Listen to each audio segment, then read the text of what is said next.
We've been talking a little bit about politics and music and authenticity. Rowan feels like an imposter wherever he goes because he never fits in. He's a metal fan that doesn't like wearing black.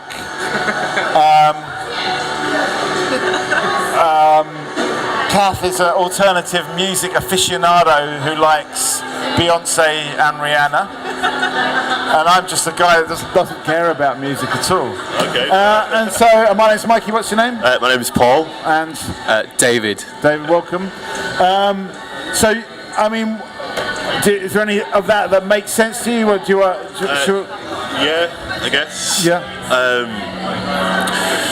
What sort of music do you like? Do you ever feel like you're kind of like? I listen to quite a mixed bag. Yeah. But what you're saying about you like alternative music, but and pop. Yeah. I mean, I'm the same. Like I love kind of the hip bands, but at the same time, I love the Bee Gees. Yeah. They're fantastic. Yeah. Some Beyonce is alright. Yeah. Well, actually, one song is great, which is "Single Ladies." Yeah. Yeah, and the imposter thing. Yeah. So you're a metal fan, but you don't like wearing black. Yeah, that's apparent. So yeah. Except when I'm at like a pop concert, then I love to wear black. So is it that you actually want to be the imposter? You want to just? No. I'm just being a twit. Okay. A twit. Okay. David, have you got any thoughts on this? Have you got? Well, I feel like metal fans are quite an all-encompassing scene, right? Yeah. Well, when you get to know the people, but I feel like maybe it's quite scary if you're not such. But I kind of get that with the sort of dress sense of things. What is going on with metal fans where they are very polite people, but they're sort of dressing or initially appear to be scary? What is going on? What's happening with that? Is there a reason for that? I don't know. I feel like it's just part of the culture. Maybe it's a bit of a front. Psych Fest is a bit similar. Everybody's in sort of black, but everybody's lovely as well. Maybe it's the outsider sort of thing. Yeah. I guess with every style of music, there's a certain uniform that goes along with it. Yeah. And I suppose when you're looking at it from the outside, if you're not part of that genre, it will look weird. So, you're saying here, metal fans are nice, but they like to dress in black. Yeah. It feels weird, but if you're a metal fan, you take part in that uniform and that kind of gathering. To you, it's normal, and it's not anything weird. It's like the people here. What's the uniform for here then? Would you say? It's kind of the official uniform. Yeah, that is the official uniform. Yeah. I guess for here it's kind of the whole kind of charity shop 60s nostalgia thing.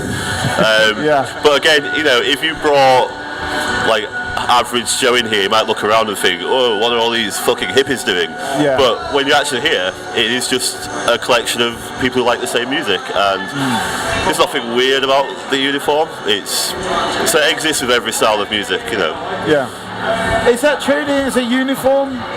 I kind of agree, but I think the uniform is a bit closer to mainstream than, say, the metal uniform or some other equivalent obscure scene. I think it's just a little bit more detached, which is why it feels more like an other than the people here do.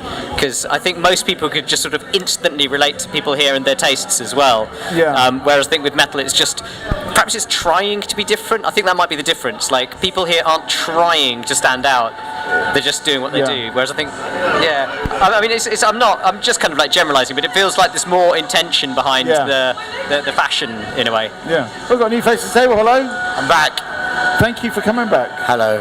Right now, we're not. What are you talking about now? You were talking about. You want to talk about peace and love, but we've moved on. We've kind of been through platonic love. We've been through a whole thing about Taylor Swift and should she be using her platform to put forward feminist views against Donald Trump, or is that her responsibility? And we moved from there to authenticity in music, and now we're kind of talking about which is subjective anyway. Authenticity in music is subjective. You think so? Well, it depends if you think they're being real. Does it matter if they're being real or not? That's what I'm saying, though. So it's subjective, isn't it? So you either think they are or not. Well, right now we're talking about are there uniforms, a particular genre of music, like the metal people And the uniform here is kind of like charity shop. I described it as like charity shop 60s nostalgia for like the whole. This is the uniform of kind of the uniform of this kind of genre / gathering. Like. I guess the psychedelic genre, or the people here today. What sort of uniform? Yeah, it's cool. I went into a very, very, very nice charity shop on Renshaw Street. Yeah, it's fucking amazing. It's really good. I bought a hat there. It was £1. It was amazing. So you're basically endorsing that thing that it is a charity shop. Is it? I mean, I kind of buy that. I literally only shop at charity shops. So you hit it on the head. Okay, so everyone around here and then is tie-dyed the bloody t-shirts. Okay, so actually that's true. It is a charity shop look. That's it's a big generalisation, but that is a rough gist of it. Yeah. On the complete opposite end of that scale, if you look at the hip hop scene, that's all about bling, showing off money. Yeah. So that's the complete opposite end of what this is. But with every kind of with every genre, there's a way of looking. There's a way of expressing. Is it tribal? Tribes. Yeah. There is.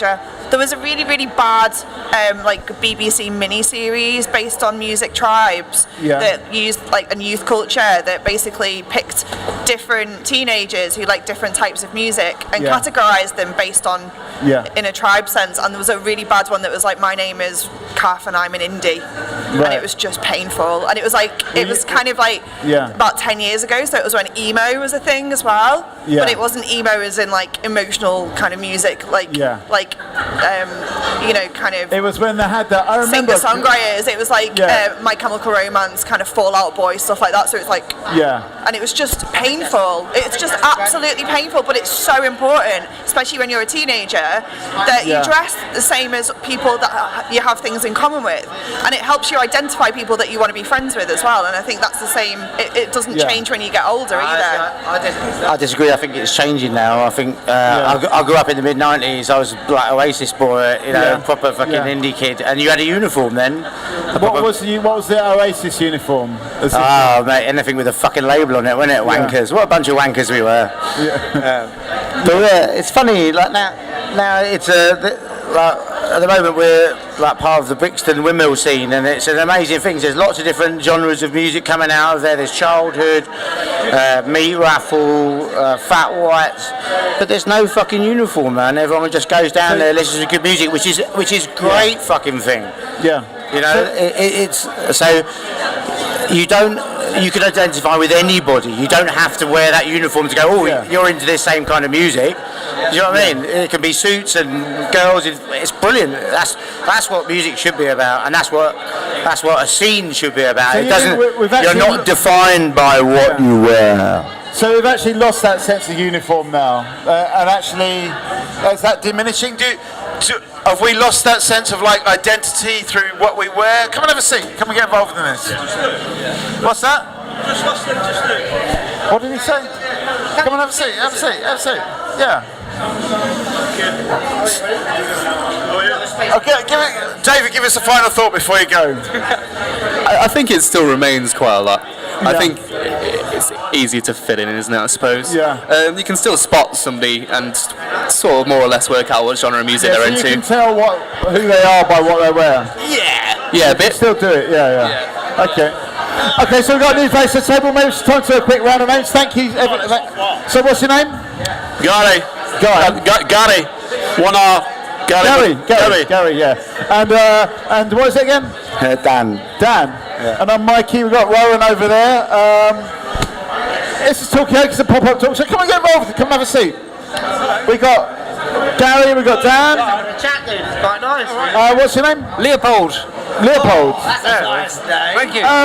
So we got Rowan over here, Dan, Gary, I'm Mikey. I mean, at the moment, this is Talkaoke, so it's kind of up to you. You can always go for a new subject if you want to, because we've got kind of new faces on the table. But we're talking about a uniform for particular kinds of music, and Dan has proposed that's gone now. That It doesn't exist. Yeah. It doesn't exist. Uniforms don't exist anymore for music, unless you're part of the Duds, who are an amazing band, by the way. Everyone should go and see them. Come and have a seat. Come and get involved. Come on, give them a round of applause. Come on, let's give them a round of applause. That's peer pressure. Look, that works as well. Okay, so What is the uniform? Look, we're all here. Look, all of us. Do we look the same? We fucking don't. These two do. Well, at the moment we're talking. This is Talkaoke because it's kind of up to you what you want to talk about. We've got Leopold, we've got Dan, we've got Gary, we've got Rowan and Mikey. What's your name? Tony and Nuala. Anyway, at the moment we're talking about uniforms, and there's like, is there a kind of uniform that different people that like different kind of music like? Like, obviously you've got. I mean, Rowan's into metal, but he's gone charity shop. And Dan's proposing that the uniform doesn't exist anymore. No. You could look at anyone here and they could be into anything, really. Yeah. Okay, so you can't tell. You said he's into metal. Yeah. But he could be into indie, he could be into dance music. You can't tell. Yeah. Same with anyone here, really. Yeah. Is that a good thing? If it's true, isn't that a good thing? I'm old enough to remember when there was genres and you dressed like the genre. Yeah. I had a great time. Okay, I was a punk rocker. It was fantastic. So what sort of things would you need to wear for that? For that? Oh, just whatever I felt like. Yeah. Okay. So same as. Yeah. Yeah. I was going to say, I think you'll see the difference between the two age groups that are here is that you've got your older heads that basically just bring themselves, and then maybe you've got the youth culture, which is slightly different. But you know, we all went through that, and then we find ourselves. Don't we? Is it more a question of age than actually? I think it's a shift away from materialism. Yeah.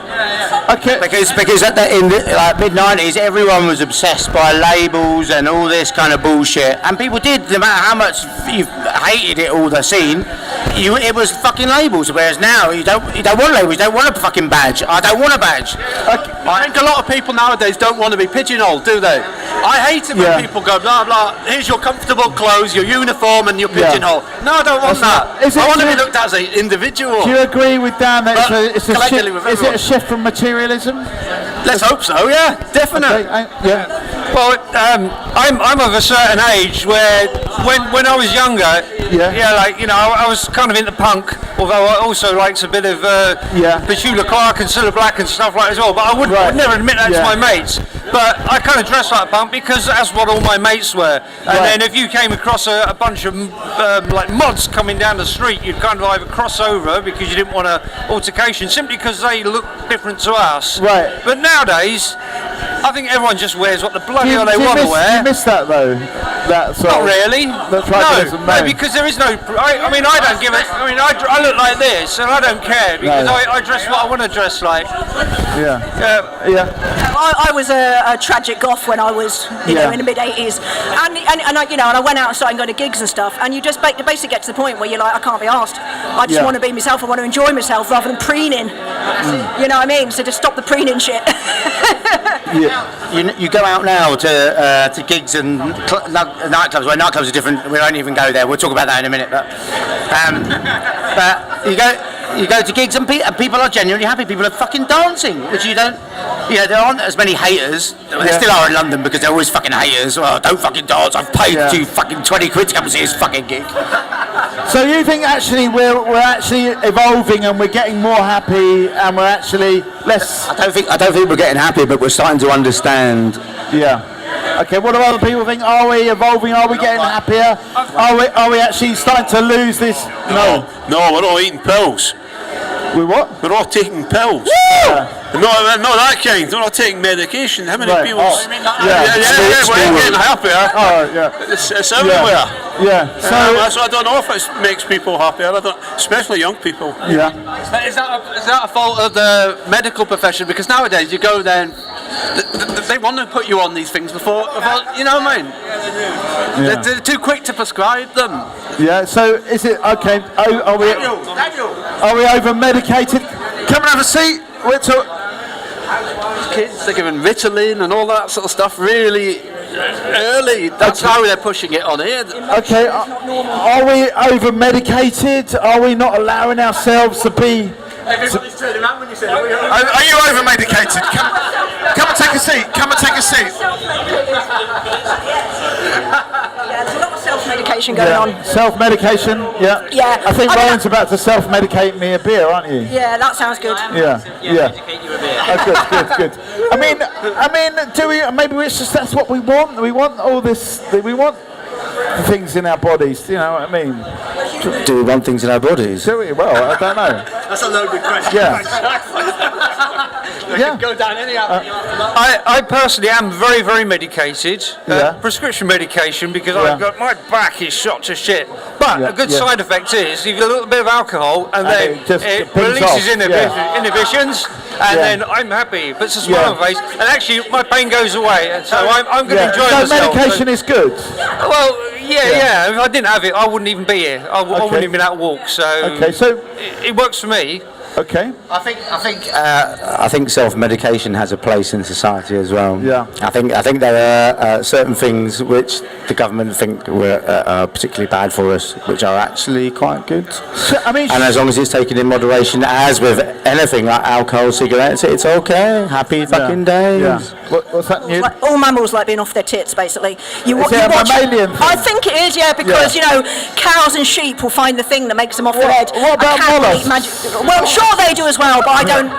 Their brain structures are very different from us. Okay, is it a mammalian?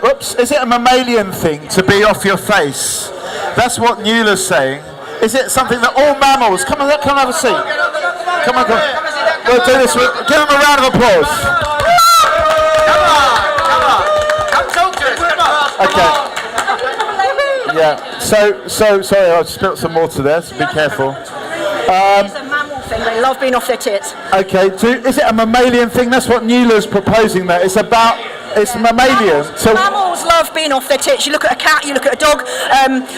Cows go and find things in the thing. Go and find certain herbs that will get them off their tits. Birds love drinking stuff that's fermented. Yeah.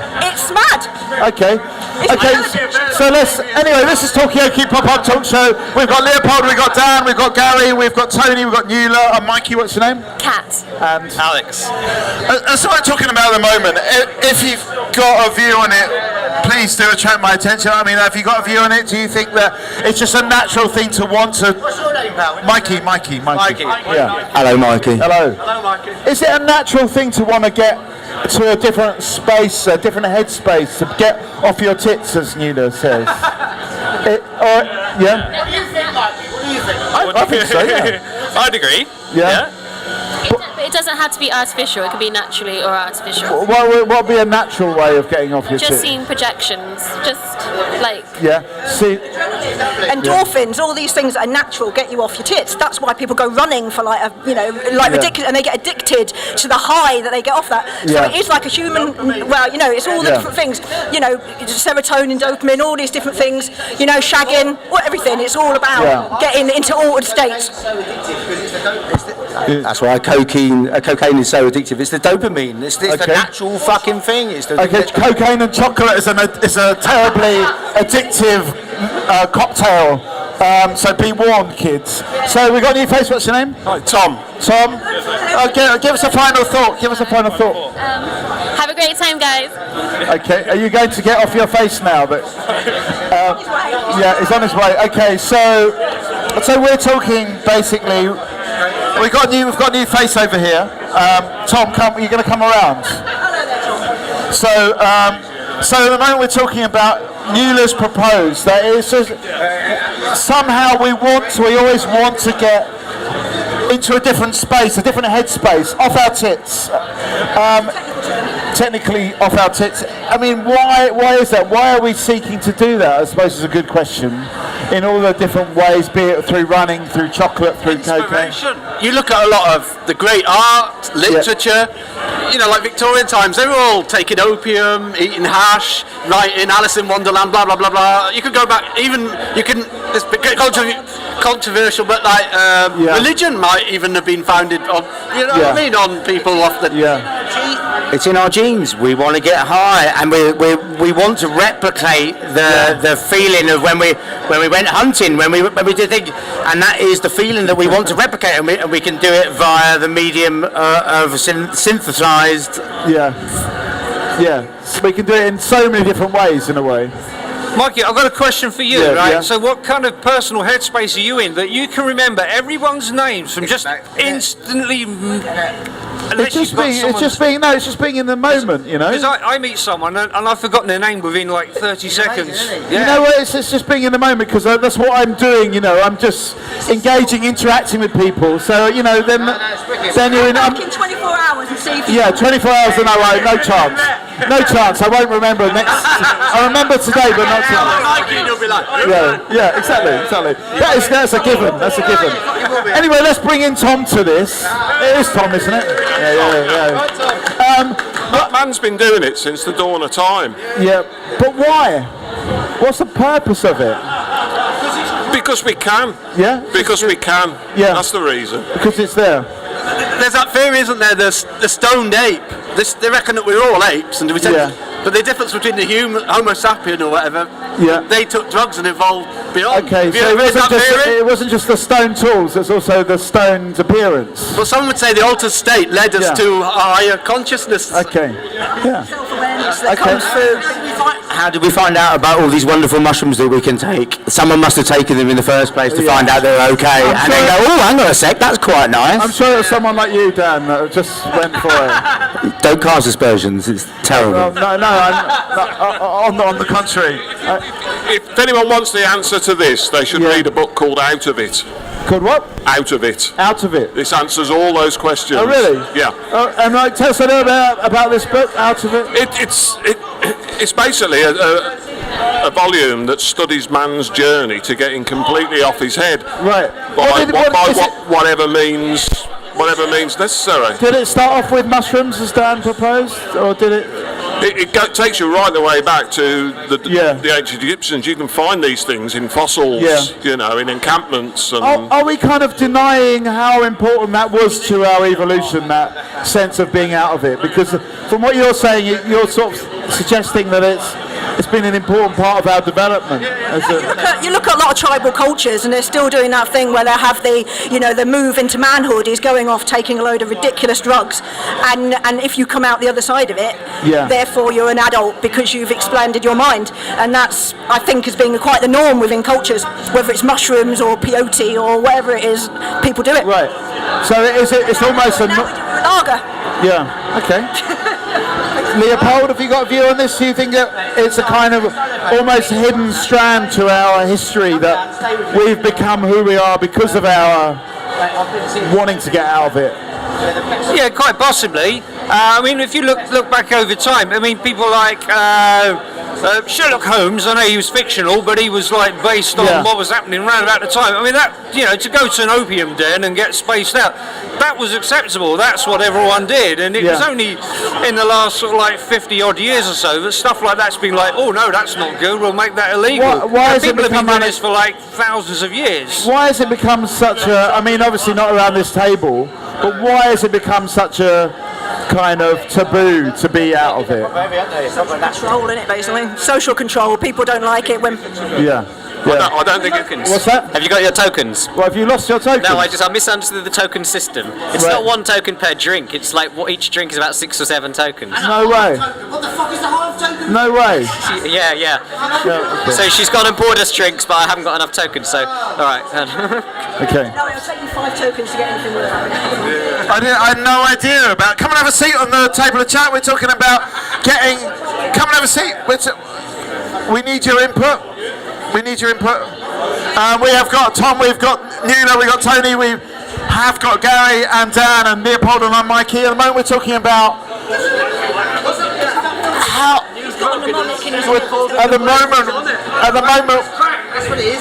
at the moment we're talking about how important it is to get off of your face in terms of our social development and our seeing of new possibilities. It's actually an android, and he's just like processing all the voids into the veins. Well, we're gonna. It'll obviously be a lot cheaper if we can get an Android version. I love fucking Doctor Who, man. Anyway, where are we going to take this conversation? Where do you want to go? It's up to you. I read a thing recently that there's something like 4 or 5 Nobel Peace prize winners who discovered, the guy who discovered like the double helix, the DNA thing. Right. He did it for an LSD trip. Really? Yeah. And there's a lot of this documented stuff about. So this isn't just like it's a way of discovering things. The doors of discovery. Yeah. Then you've got to talk about Myanmar, haven't you? What's going on in Burma? What the fuck? Okay, I mean that's a different, that's a tangent, but we can go with it. We can go. Come and have a seat. Yeah. Just going back to what you said about taboos and why it's such a taboo, I think that depends on where you are and what sort of environment you inhabit. Yeah. It might be a taboo in most of the Western world, although most of the Western world is just purely hypocritical anyway. Yeah. And they're all doing it or doing something else similar. So it's only a taboo in terms. We've got a new face to say. What's your name? Alison. Alison. I'm not going to go around the Alison. We got Leopold, we got Dan, we got Gary, we got Tony, we got Nuala, we got Tom and Nike. And we got this person. Come and get it, let's give them a round of applause. Round of applause. Come on, come. Come on. Look at this, it's the fucking funds, isn't it? Come on over here. Anyway, so we're at kind of crossroads, and I'm going to put this one to you, Alison. Where do you want to talk about Burma and the atrocities happening, or do you want to talk about, or would you prefer to talk about what is being off your face as a taboo? Is that a particularly Western thing? So says Tom. Burma? What's that? Why did you bring up Burma? He brought up Burma. I did. Myanmar. Burma, if you're old school. Yeah. Winners and the DNA helix, blah blah blah. Yeah. And then he mentioned Myanmar. Yeah, because she won a Nobel Peace Prize, didn't she? And she should obviously have it taken off her. Yeah. Wow, she's.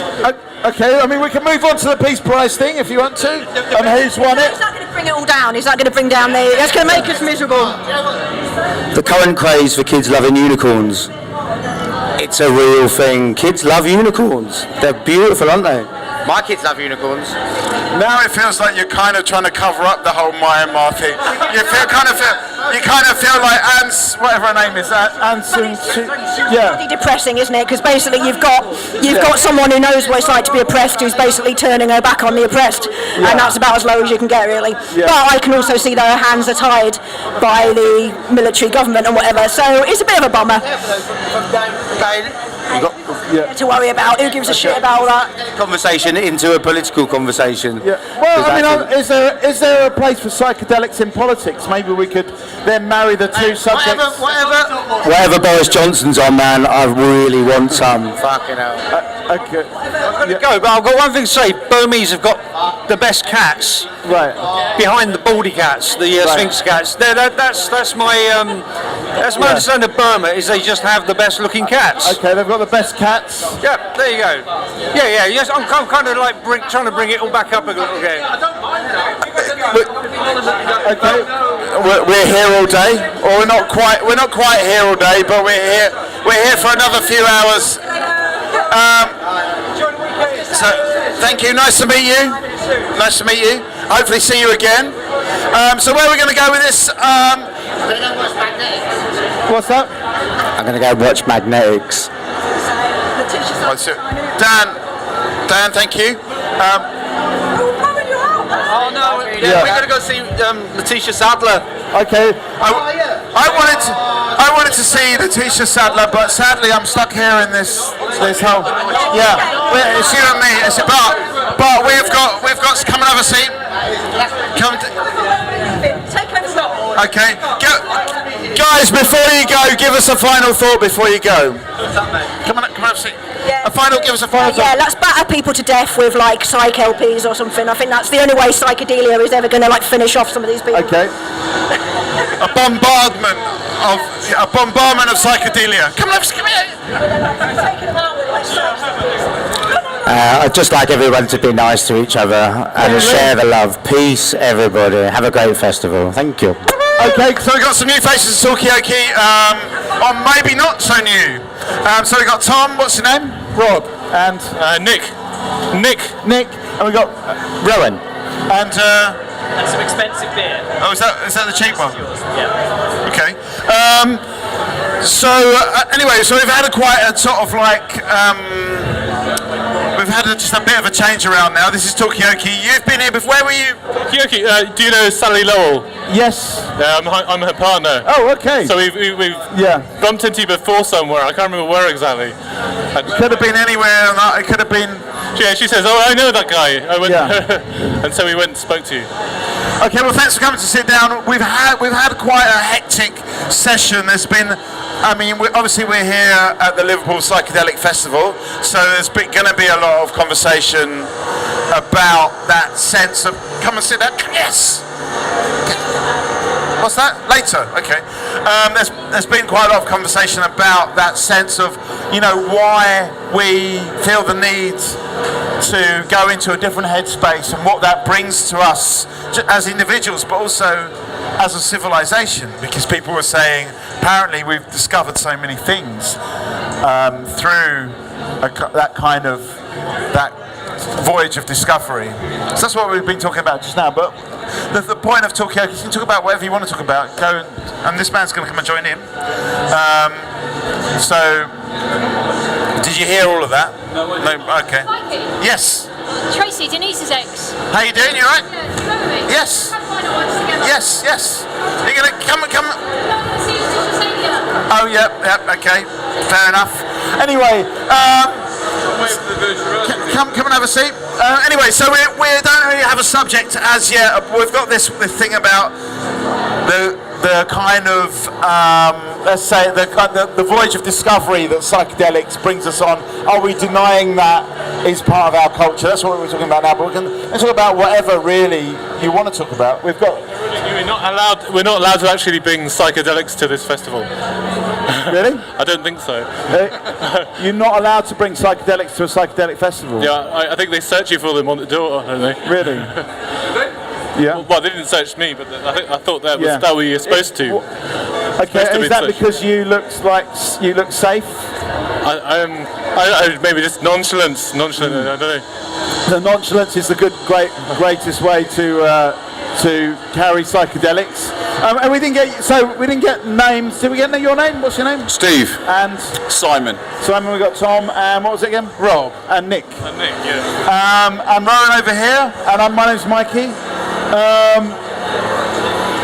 I deliberately double cupped that beer to keep it cooler. So there's like a barrier of air stopping your hands from. It makes it hard to sip though, Rowan. Ah, right, okay. It makes it very hard to sip because it kind of goes through these little, so if you could deliberately undouble cup it, that would be great. Okay, so where do we want to go with this conversation? I feel like people are sitting down, but there's no, What are we talking about? I don't know what we're talking about. Well, we were talking, and we can carry on this discussion. Maybe Tom, you could explain it because you're the only person that was here. Yeah, the initial conversation was about the role psychedelic drugs play, perhaps in our world now, the taboos around them, and also what effect they have on us, on the world around us, what input they have, what they take from us, what they give. You were talking about this book, Out of It, that you've read. Out of It sort of answers all these questions. It's a paperback book, and you'll see all the terms for getting out of it, like wankered, munty, pissed, smashed, and all that. That's dotted across the cover. But it goes into it's the best book I've ever read on this subject. Yeah. And its answers, it takes you right back to, as I say, since we started, since man walked on the earth. Talk about the Aztec, Inca, so all the way before that. It's about man's desire, this never-ending desire to get off their head, to get out of it. Okay, we've got a new face to the table. What's your name? Ian. We've got Rowan, we've got Nick, we've got Rob, and we've got Tom, and we've got Simon. So I was doing so well earlier on. Steve. And Steve. And we're talking about getting out of it. Is it something like within us? Are we discovering something by getting out of it? Are we actually...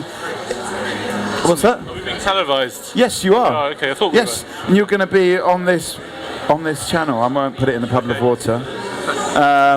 So yeah, I mean, Ian, have you got a view on this? Do you think that is part of our makeup to want to go to a different place in our heads, be that through 8 pints of Stella or some kind of psychedelic powder?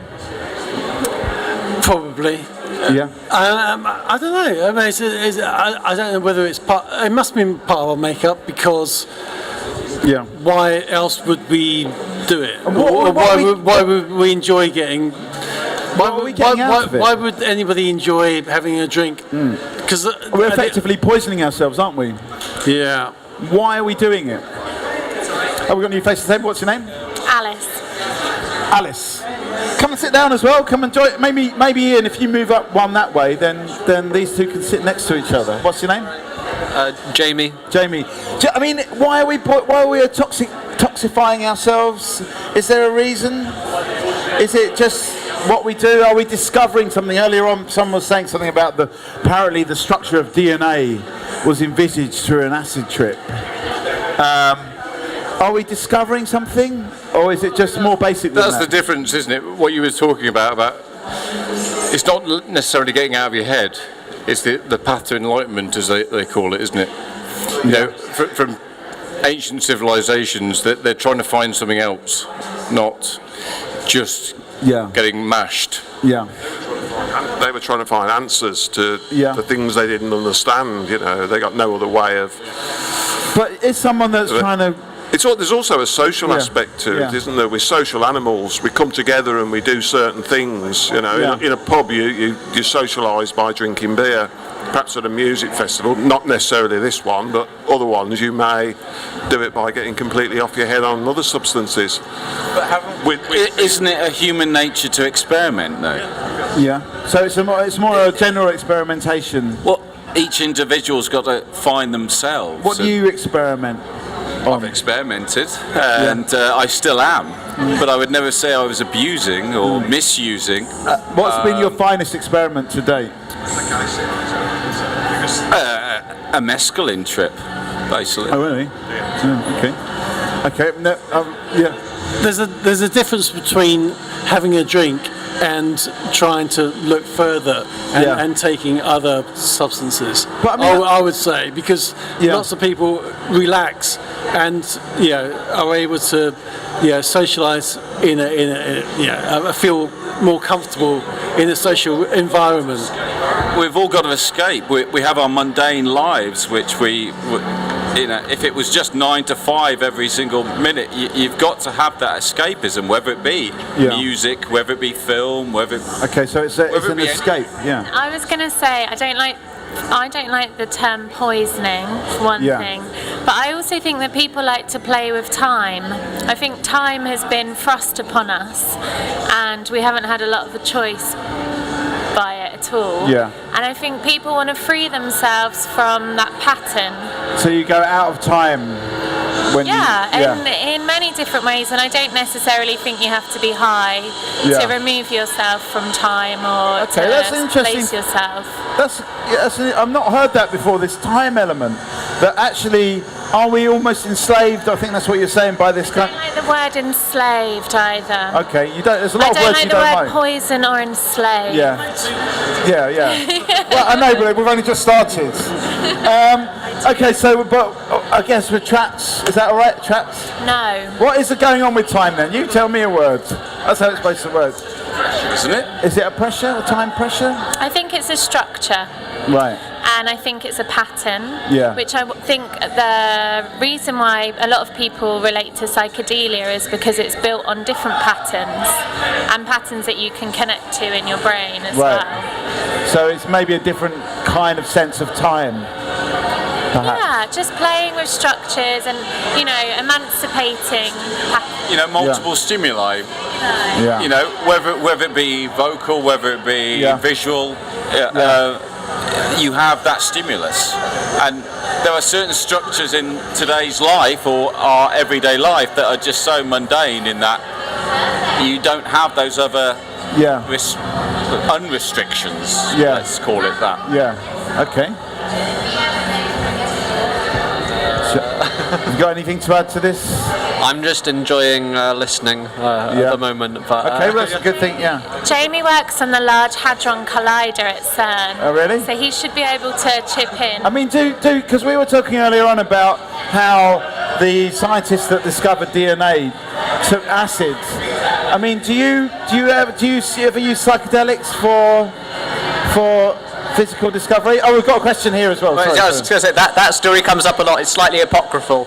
It wasn't quite like that. It wasn't like he did an acid trip and suddenly envisaged DNA. Yeah. It's I don't know why it keeps doing the rounds, but it's not entirely it's true. because it's a good story. It is a good story, but many stories that are good aren't necessarily true. Yeah, but they're great for Talkaoke though, right? Yeah, true. No, really, he stole his idea off a woman who didn't get any recognition, who was doing a lot of crystalline X-ray photography, and she found that structure, and he was like, "Oh, nabby that." And so where did the acid trip come into it? Or it I don't know. I think that was like retrospective. Anyway, that's thing, not the question that I was asking Jamie. I was asking him if he gets off of his face when he's doing his physical research at the CERN Hadron Collider. Do you get off your face? No, well, I got stoned once when I was trying to do my work, and I was looking at Feynman diagrams, which are like particle decays, and I just started to see animals. Yeah. And I couldn't get any work done, so I didn't helpful? after that. No.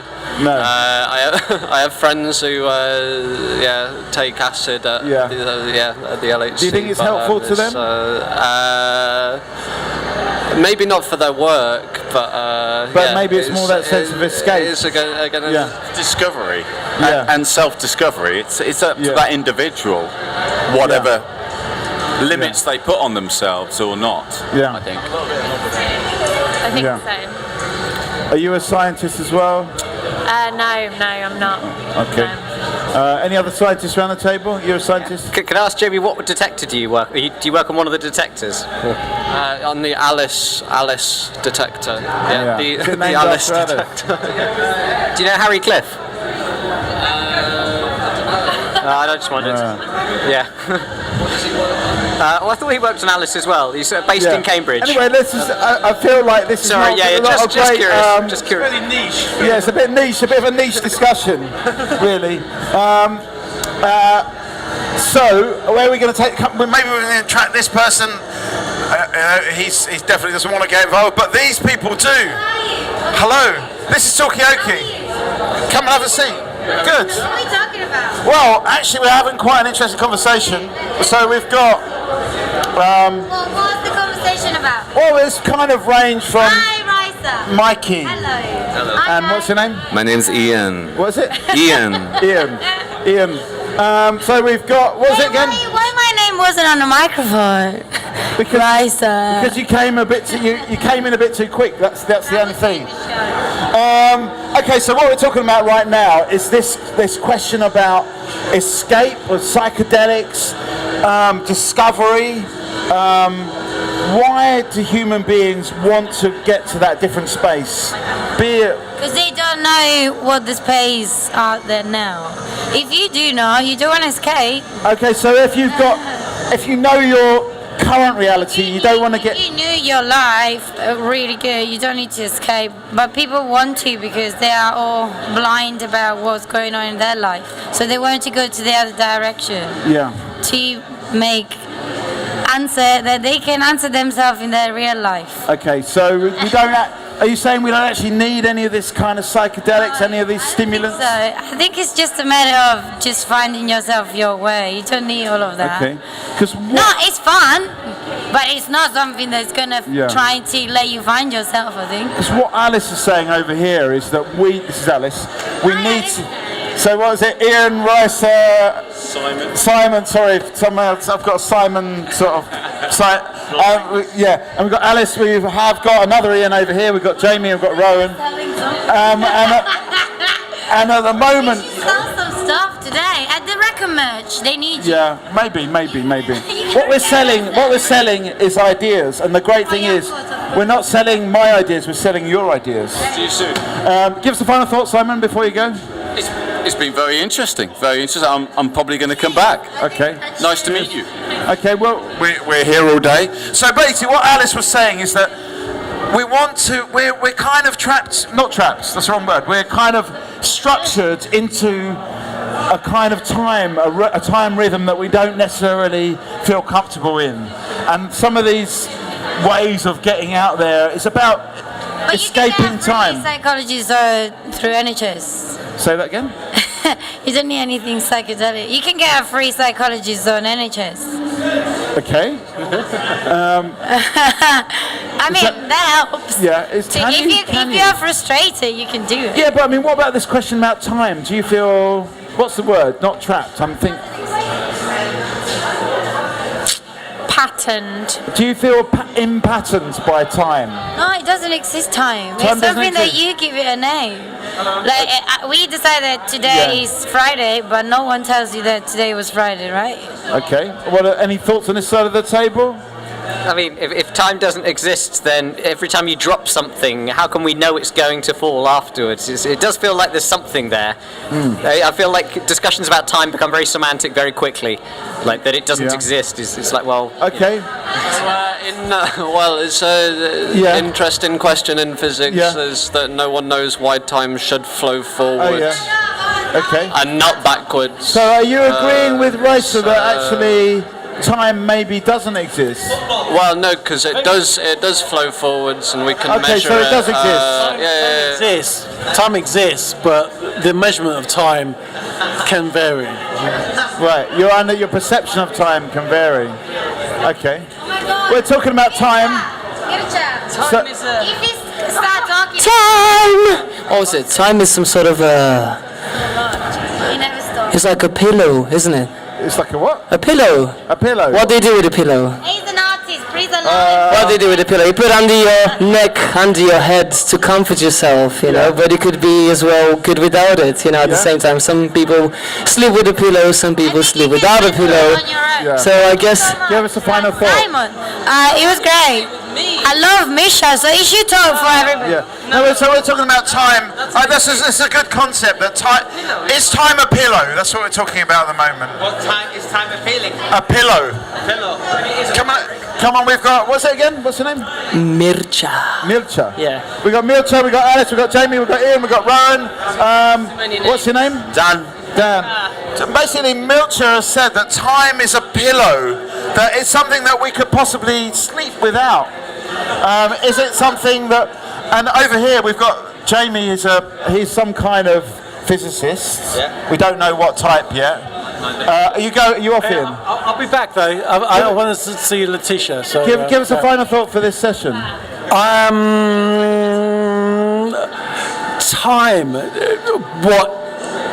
No, nobody really understands the concept of time. Yeah, I think that's quite good. Time, is quite good in itself. Yeah, I suppose like time is a construct of mental perception, which is if you guys watch the Hug Me I'm Scared, is the episode about time. You should watch that animation. It's an episode about time is and then they start melting because they realize that time is the thing that they make in their head. So the clock is telling them no, because it needs to exist, you know. Yeah. So we need to exist. That's why I'm saying it's a pillow. Yeah. Because it's exactly as you put it. You can sleep without. Yeah. Well, you put it like that. I'm just saying your words. No, you said. Yeah. Anyway, I'll take credit for it if you want. Yeah. Okay. What's your name? Dan. Dan. What do you think about time?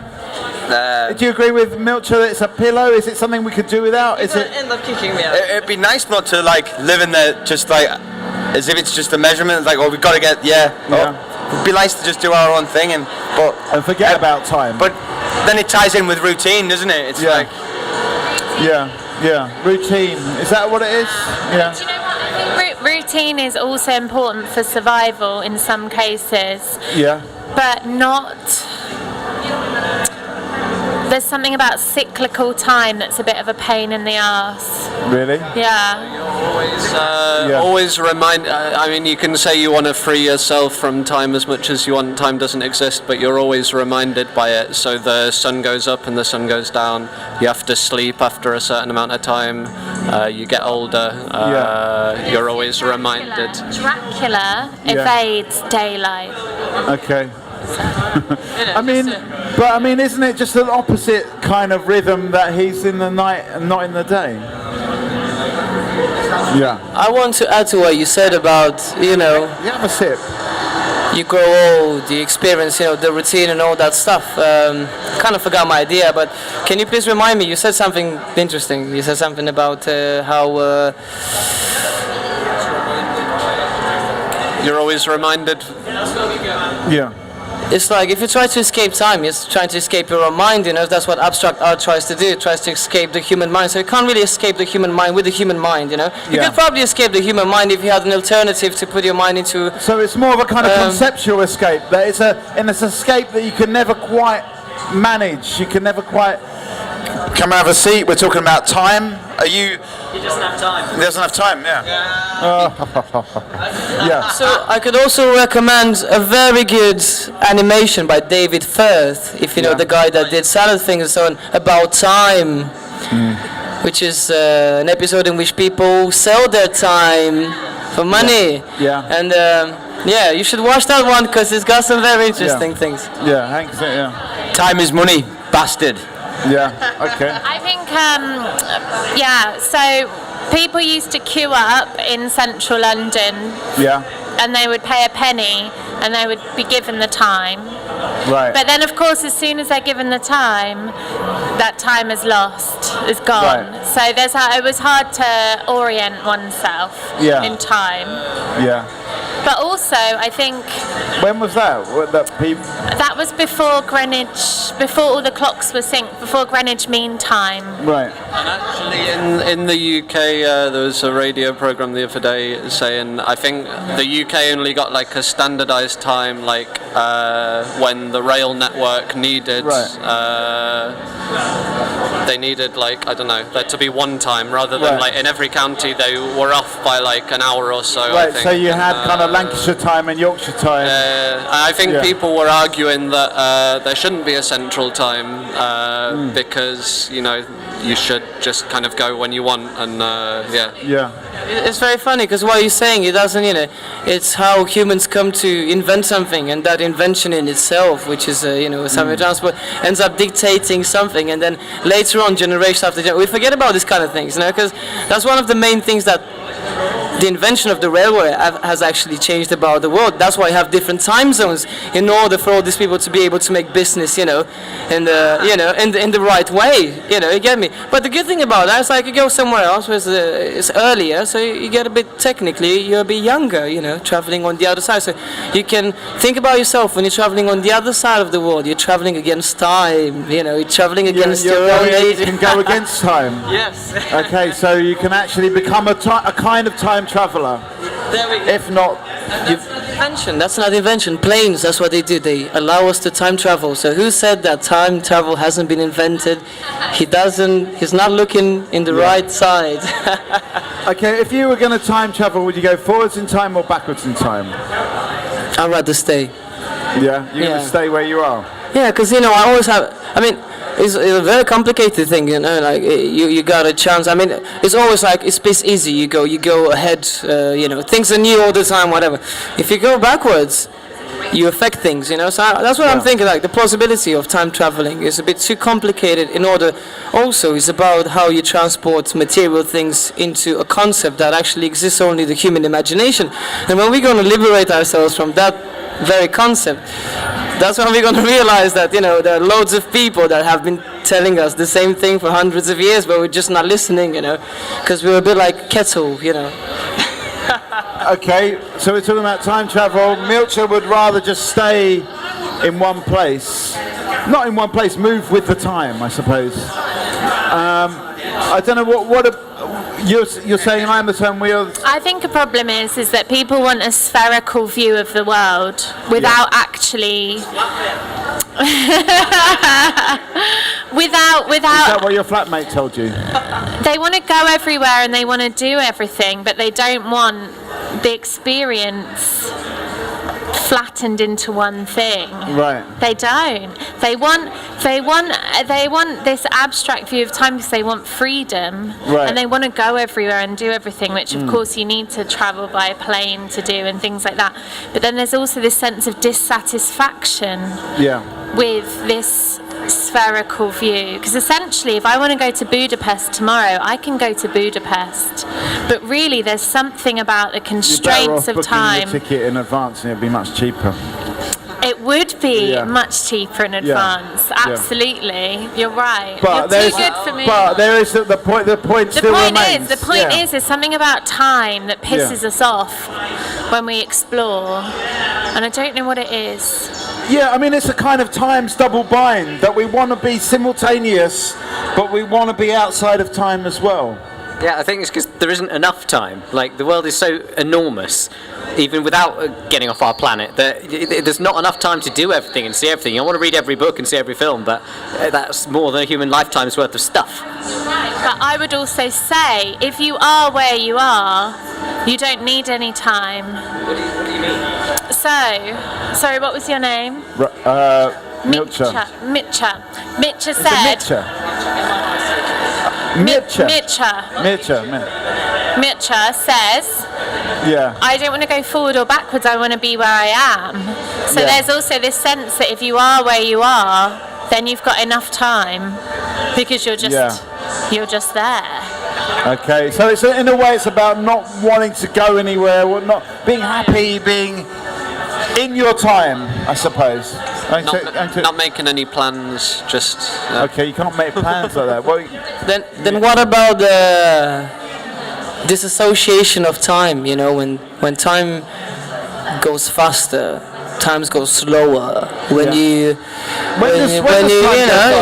well, you know, let's say I go in the studio and I do some work or something, you know, and I keep myself busy and I keep thinking about the time, and, you know, 5 minutes later is 4 hours. You know, what about that? How does that relate to the fact that there is not enough time? Also, I think it's very interesting because to that idea, festivals like this, you know, you have people that have been inspired by this and that.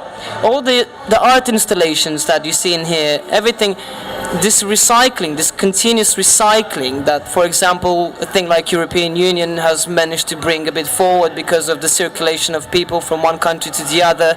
You have artists migrating into one country. It's an easier way of developing ideas. At the end of the day, all these things that we are experiencing actually are the whole history, you know, like the West is made out of something, the way you talk, the words that you're using, the mannerism, the phrases and so on, they have been developed in time, even, you know, if you're not aware of them, and from everything that you're wearing, everything that you're thinking as well, that is also manufactured in a certain way, if you're able to see that. And then if you come to time, then the question is, how do we, like, realistically relate to time then? You know, are we actually running out of time? Are we actually running out of patience towards ourselves? What you're saying that, in a way, the moment now is kind of reliant or is based on all the time that's happened before. Let's see what my mum says. Okay, you're going to ask your mum? Has your mum got a particular... What do you think your mum's going to say on this? She doesn't approve of Elon Musk. Okay. So why? Because she doesn't agree that we are simulation. She thinks life is too real. But what would your or anyone's definition of real be? Okay. All right. Come and have a seat. Come and get involved in this. There's a couple of subjects on the table. We've just been thrown a new one, which is a big one, I have to admit. It's a time, you know. So we've got Dan, we've got Mircea, we've got Alice, we've got Jamie, we've got Rowan. What's your name? Jade. Jade still.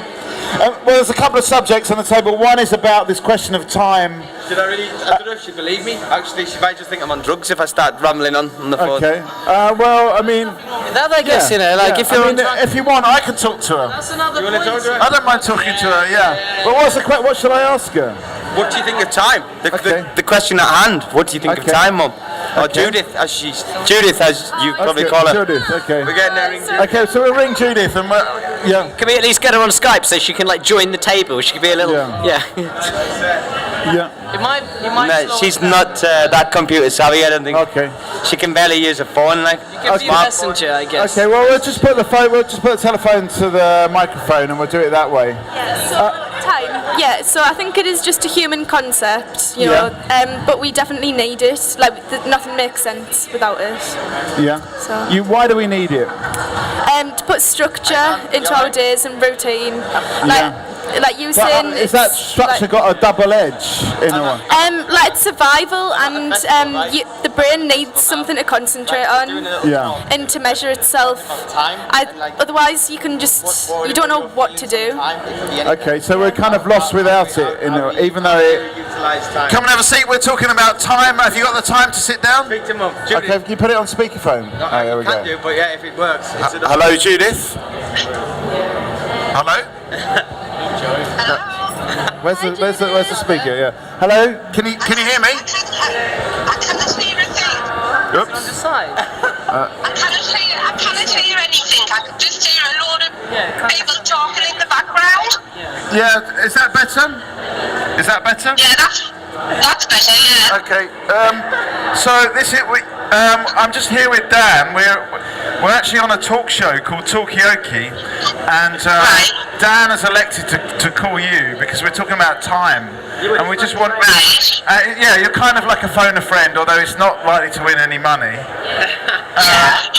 And he just wants to know what you think about time. What? The description of time? Yeah, because we're having a conversation about time, and some people around the table are sort of saying that we're trapped by. I'm using the word trapped because I can't think of anything. We're trapped by time, and other people are sort of saying that we need to have that structure in our lives. So, can we escape time? Is really the question. Is time something that helps us or hinders us? I think it can be both because you've got that passage of time and then you've got the moment of time. So I think it can be both. You've got the passage of time and you've got the moment of time. Yeah. So it can be both. I think it's either a help or a hindrance, but like I said, I've got passage in time and moment in time. That's how I look at it. Yeah. Has anyone got any questions for Judith? Yeah, has anyone got a question for you? Judith, what do you do to kind of, free yourself from the passage of time? Did you hear that? No, I didn't. What do you do to free yourself from the passage of time?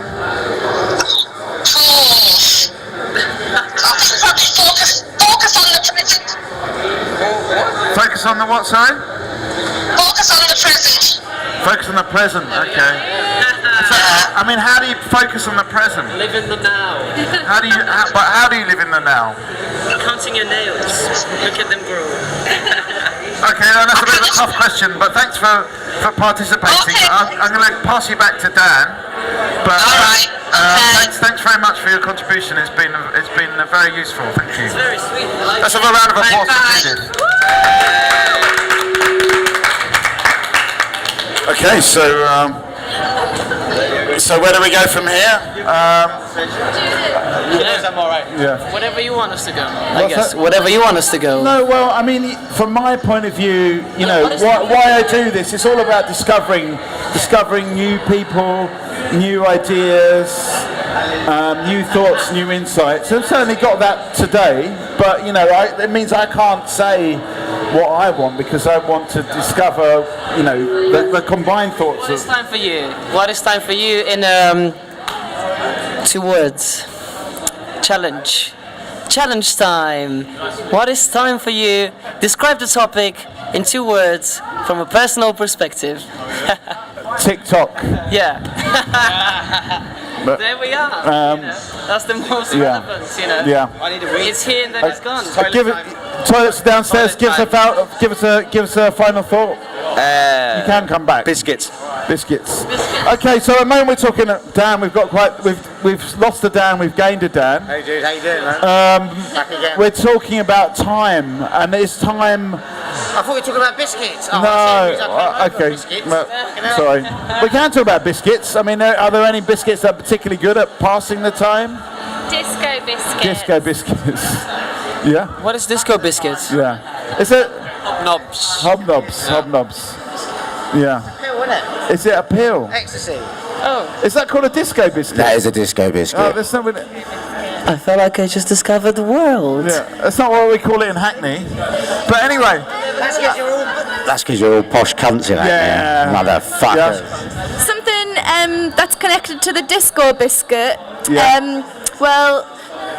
Your brain takes in time because it's what you think is going on around you, and if something like a disco biscuit affects your brain to distort time, which it often does, that just proves that it's just our perception. Time is not out there, time is in here. Is that what you're saying? Yeah. I thought we've already established that by now, haven't we? Okay, but I mean, things still tick, don't they? Things still tick. There is a clock. Stuff does happen because we circulate around the sun. But if we could alter that with our lovely, can we change the external time with our internal time? Can it work that way round? Disco biscuits or not? No, but you can change your internal time by travelling fast, or time goes. Travelling fast or being in a gravitational field, time goes faster if you're on a mountain than if you're like at sea level. Really?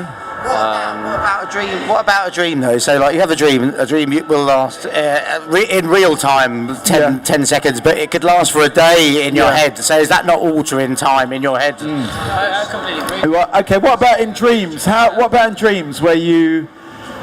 this happened to me actually today. Not today, last night. But it still feels like the same day. It's happening right now. Yeah. But, come out of it. It's called death, you know. Oh, thanks. That's the sleep we were talking about when I was talking about the pillow, you know. But I mean, sometimes time seems to go very, very slow or quickly, I'm not sure, in a dream. Like you can experience a lot and then you wake up and it's only 10 minutes later. That's right. You keep talking. Just being appreciative. What's that? It's just being appreciative. Yeah. So that maybe shows how how the body isn't a very good clock. Yeah. We're bad at like measuring time ourselves. Like if we can dream. We are bad at a lot of things. We're bad at seeing things. We're bad at, I was watching this video today about, this, it was the black dude, the famous scientist, the guy that does all these talk shows about the space and everything. Guy with a mustache, American dude. Probably, yeah. And he's been asked... What's it? Neil deGrasse Tyson. He's been asked if he believes in the existence of UFOs, and at the end of the day, he's like... saying, after giving a long explanation, he's saying that the fact that the human, in the courts of law, which is very interesting, an accountable proof or evidence is, eyewitnessing. But in terms of science, eyewitnessing is equal to none because, it's exactly what you said. We are not able to perceive certain things and so on. Yeah. We've got a new face to the table, so... I don't even know what liquid this is on the table. It's water, it's pure water. And it was me that spilt it, and it was me that poured it as well. Anyway, so we have got Rowan, we've got Jamie, we've got Alice, we've got Dan, we have got Mircea. I'm Mikey, what's your name? You can call me Pablo. Pablo? Sure. At the moment we're talking about time, we're talking about is time in our heads? Is it something that's out there that we are only vaguely perceiving? We're talking about time at the moment. Is time in our heads or is it out there?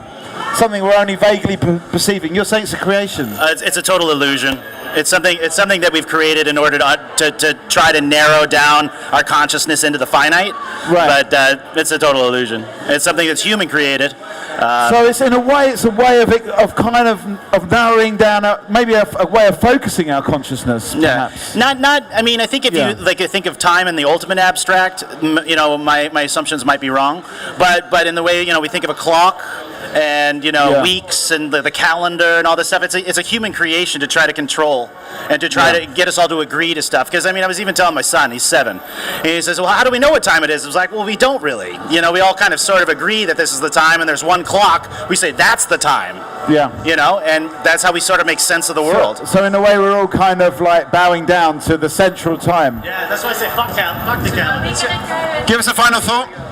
The doldrums. The doldrums. Is that where time ceases to exist? Okay. Jamie, final thought? Keep on ticking. Keep on keeping on. Okay. Yeah, we're still on time. We're kind of in the doldrums. We've kind of. But I'm just gonna hang on with you right here until I blow up. No, you don't. No, I'll be a man. Don't do that. I'll be a man. Yeah. Why not? Maybe we see something interesting that I haven't seen before. Some crashing through the genes or something. You never know. Life is a miracle. True. Dan? What? No, well, I haven't really got anything at the moment. Well, let's get this person. Come and have a seat. We've got Mircha, we've got Dan, we've got Rowan over here. We're actually looking for a new subject, so maybe you could help us. What's your name? Stuart. Stuart. We've got Dan, we've got Mircha, we've got Rowan. I'm Mikey. We've been talking about time, and we've been going round and round in circles, going on about, we can't quite capture time or work out what it is, but it seems to be important, but it seems to be out there and in here. And then we just kind of got it stuck in a rut, and we lost our audience, to be frank. So we need a new, more compelling subject that's going to bring people back and get people interested and excited.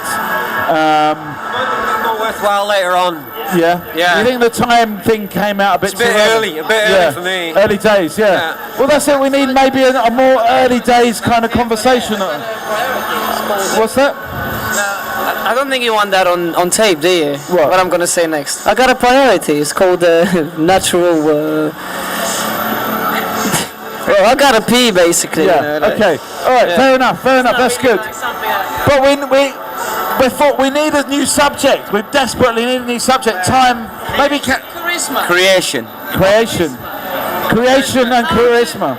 Creation, do people have charisma? What is charisma? Okay. How do you define charisma? What is charisma for you? Okay. And what is charisma for me? Maybe let's ask some of these people here. We need your help. Security, we need your help. We need your help. They've got charisma. Okay, anything on this side? Actually, okay, here's one about charisma. Is charisma a positive or a negative thing? When I hear someone described as charismatic, perhaps it's a bit of prejudice, but I instantly assume I'm probably not going to like them. Why? Because in almost 100% of my life's experience, anyone who is described as charismatic is going to be like some narcissistic, loudmouth, opinionated, perhaps womanizing wanker.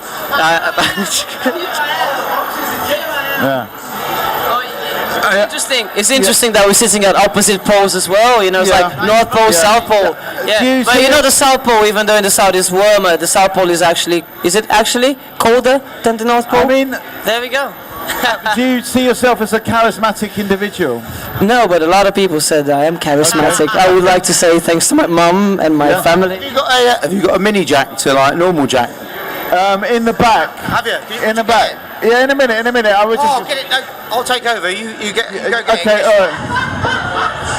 Yeah. Sit on the table. Don't stand on it. Sit. Really? Is it going to fall? Yeah. How do you get in there then? I don't. Yeah. You climb out. I'll jump in. Yeah. Go and get that well, let's have a little guest appearance from. Hello, everybody. Now the thing is, Dan, about being in the middle. Yeah. It's about you've got to suppress your own opinion. Oh yeah, inclusivity. You'll see that when I jump out, I'm going to be bringing my opinions. Are you? Which I've been suppressing from now on. It's a beautiful thing. Over you go. Let's give Dan a big round of applause.